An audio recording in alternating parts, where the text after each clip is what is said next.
Ladies and gentlemen, this is the Huracan replacement.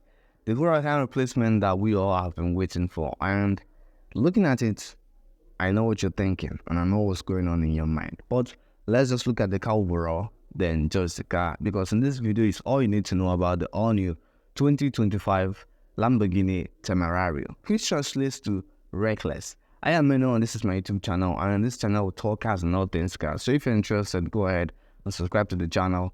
Watch the video today, and if you like the video, please go ahead and give the video a thumbs up. And with that said, let's get the video started. Starting off with the most exciting part of this car, and it's the powertrain.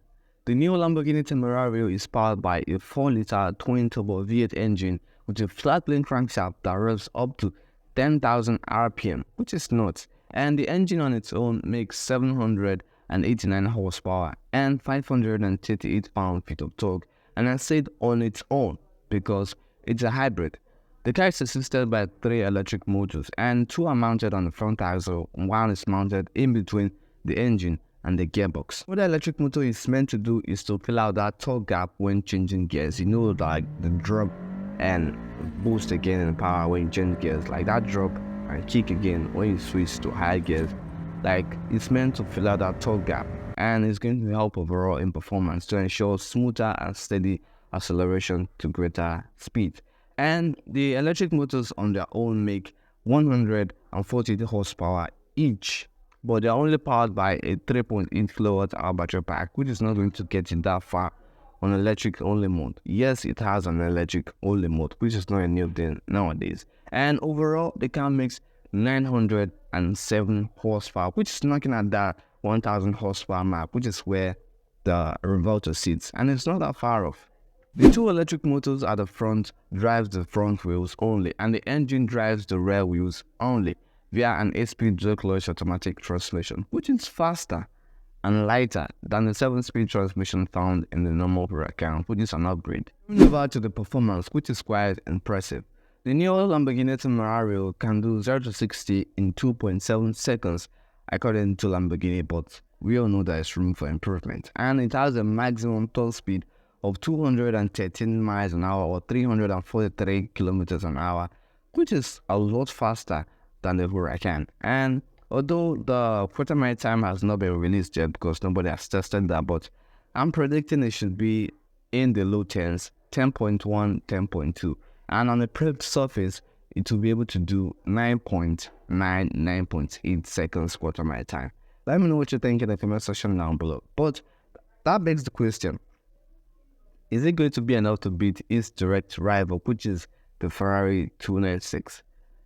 Well, we've seen that the Revolter is still matched for the SF90 and it struggled so much against the 296. So is this going to beat the 296? Well, this is not the first time we've seen a baby Lamborghini outperform the bigger Lamborghini. We've seen that with the Huracan and the Aventador. So that could be the case here. The Temerario could outperform the Revolter in terms of straight line acceleration. So that could be the case here.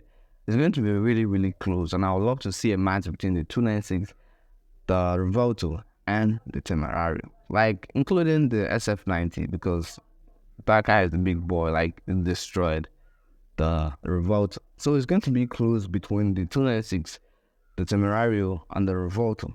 So, and maybe it could even pose a threat to the SF90, I mean the Temerario, but we'll wait and see for that. Now, coming on to the most controversial part of this car, which is the design. Some people like it, some people dislike it, and some people are like, whatever. And the thing is that, just looking at the car, you'll be like, they could have done better, but it's all good. Like, it still looks good. But if you look at the car it's replacing, the Lamborghini Huracan, you'll be like, no! God, please, no! No! No! No! First of all, we need to bear in mind that they say that we are paying tribute to 2 Lamborghini models with the design of this car, which is the Lamborghini Huracan and the Lamborghini Gallardo or Gallardo, whatever you want to call it. And you're going to see some design language that resonates with the other Lamborghinis like the Huracan and the Gallardo or Gallardo. They seem to be going with this flat theme that Ferrari is also going with, which is making everything flat, especially the lights. The headlamps are now flat. they look nothing like the headlamps of the Huracan, nor the Gallardo or Gallardo. And they have two bulbs in each of them, and to be honest, they look off. Like, they don't go well with the design of the front end. And they have this hexagonal daytime running light, which looks good, and it has this air funnel that channel air into the wheel chamber to cool the brakes. And the front nose, like the nose of the car, like the nose, is higher than the nose of the Lamborghini Huracan, and does not curve as much as the nose of the Lamborghini Huracan.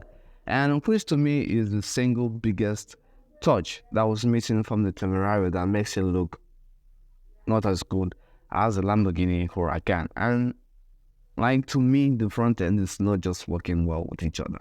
Coming onto the side is where you get to see the similarities of this and the Lamborghini Gallardo or Gallardo, but let's just go with Gallardo. And they look really, really similar. Everything from like the side intake, the curvature of the door, and the intake that slides from the roof, everything just looks the same. And it looks good, like it looks nice, but they could have done better. And it does not go in line with the design of the car, like the overall design of the car. And like, I know it sounds like I'm just butchering the Temerario, but I'm not. Like, the thing is that it's really, really hard to judge this car without looking at the Lamborghini Huracan. Like, judging this car without comparing it to the Lamborghini Huracan is just really, really hard, especially knowing that it's meant to replace the Huracan. It's just so hard to avoid. And that's why, like, it does not look as good as the Huracan, right? It does not look as good at the side of the Huracan. And that was just it.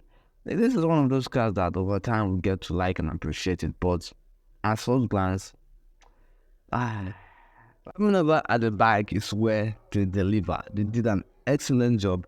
They shelved and they delivered. But unfortunately, only at the rear end. It has this flat hexagonal tail light that looks really, really nice. And this top-mounted exhaust tip, similar to the one on the Revolto. And this might even be better than the rear end of the Revolto, I think. But let me not get carried away, right?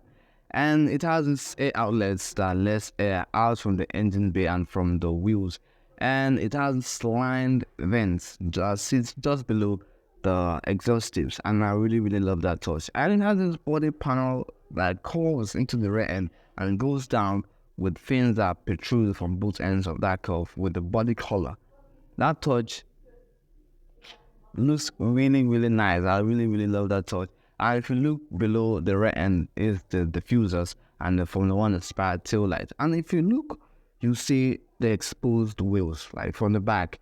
And also the engine is also exposed, but only the cover is exposed, not like the engine of the Nilo 27.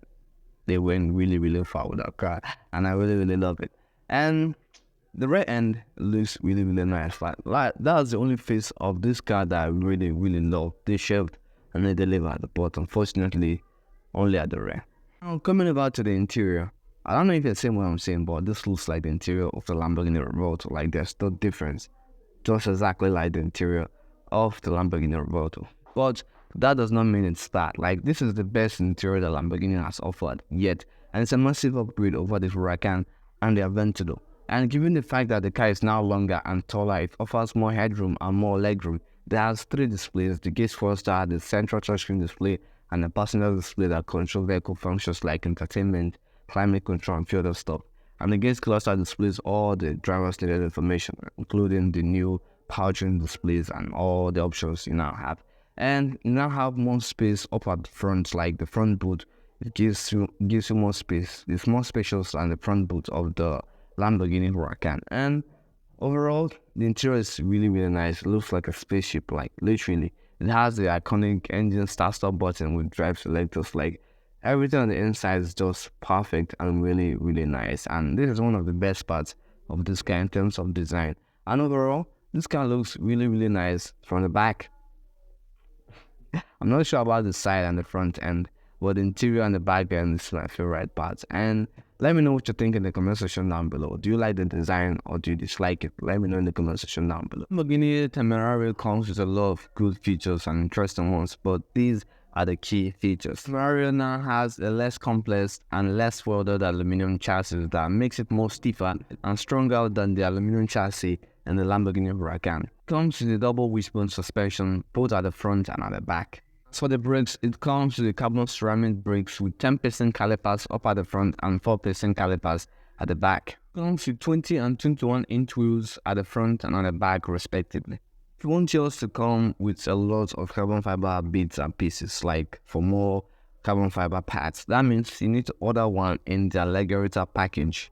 I don't know if I'm pronouncing it correctly, but in my head, that's Alligator package, which offers more carbon fiber bits and pieces, which reduces the weight by 25 kilograms, adding more downforce and aero efficiency, which is all good for track performance. As for the weight, the car only weighs 1,690 kilograms, and that's the dry weight, mind you. Finally, what is the price? Well, Lamborghini has not unveiled the official pricing of the Temerario yet, but it's said to be around $290,000 and $300,000.